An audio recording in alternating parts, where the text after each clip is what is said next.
국가배상법상 사망생활비 명예침해 위자료 기준 총정리.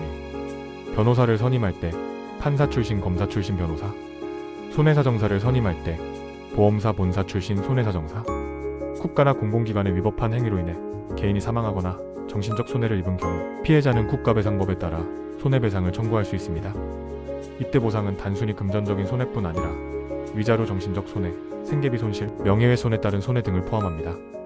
이번 글에서는 실무상 적용되는 국가배상 위자료 기준을 사례 중심으로 정리해드립니다.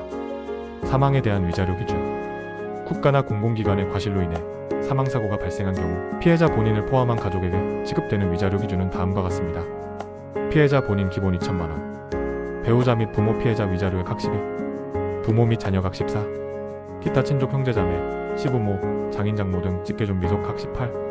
즉 피해자가 사망한 경우 본인은 물론 그와 밀접한 관계에 있는 가족들도 일정 비율로 위자료를 배분받을 수 있습니다. 가산 또는 감액 요소.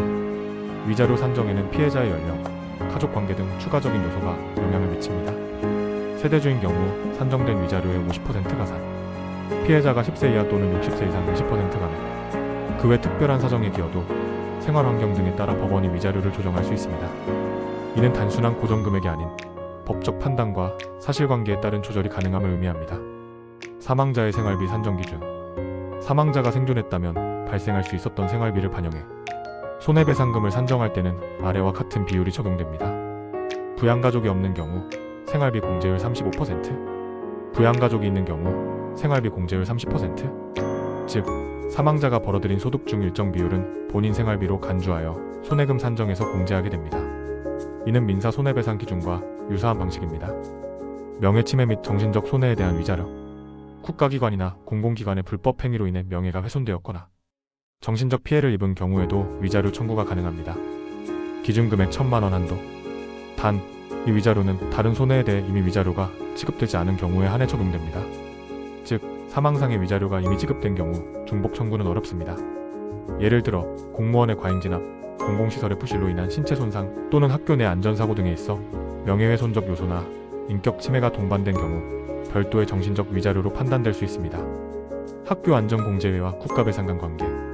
학교에서 발생한 사고는 학교안전공제회 보상으로 먼저 처리되는 경우가 많지만 그 외에 학교 측의 과실이 명백한 경우에는 국가배상 청구도 병행이 가능합니다. 이 경우에도 위자료 기준은 국가배상법을 준용하여 적용됩니다. 맺은 말. 국가나 공공기관의 과실로 인한 피해는 단순히 병원비나 소득 손실만이 아니라 정신적 충격, 가족의 상실, 명예침해 등 보이지 않는 손해까지 포함됩니다.